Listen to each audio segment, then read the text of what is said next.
سەرەتا بە خێراتنی هەموو چالاکوانان و ئەندامانی شاری گڵاسگۆکەین. ئێمە وەکو ڕێکخراوی حەفەی شوبات یادکردنەوەی خیانەتی 16 ئۆکتۆبەر هەر هەمان خیانەتی ڕادەستکردنی شەنگاڵ و خیانەتی سیوێکی ئابە هەمویان وەکو یەکە بینین، هەمویان هەر خیانەتە و لە نیشتیمانیان کردووە.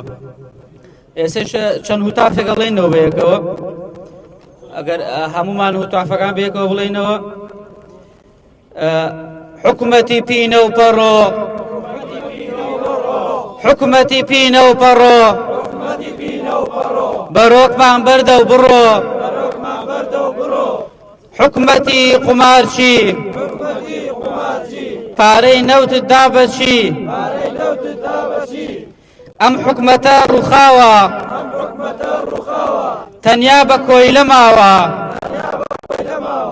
ئەم حکومەتە ڕووخاوە تەنیا بە کۆی لەماوە، وەک سەدام و ئەردۆگان کوردکوژن ماڵا بەرزان، حکومەتی پینە و پەڕۆ، بەرۆکمان بەردە و بڕۆ.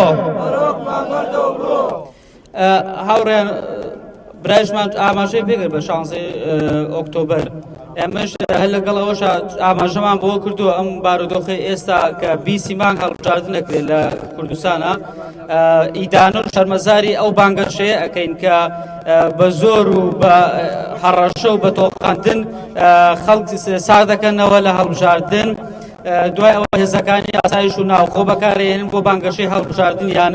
ئێمە ئەزانین کە هەڵبژاردن هەر ئەو دوو دەسەڵاتەیە، ینی دەسەڵاتێکی گەندەڵ لە ناو هەڵبژاردنایە.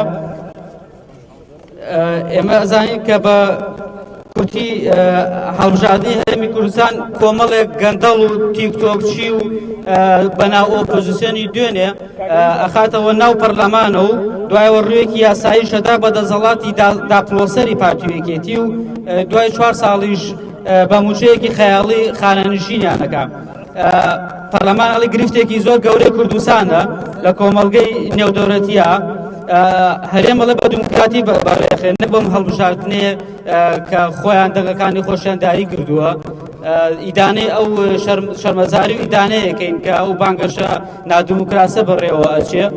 ئێمە وەکو ڕێکخراوی حەفەی شوبات لەگەڵ هەڵبژاردنێکی پاک و بێگەرداین کە هەموو کەسێک مافی هەبێ بە ئازادی دەنگی خۆی بدا و ئاماژە بە دەنگی خۆی بکە.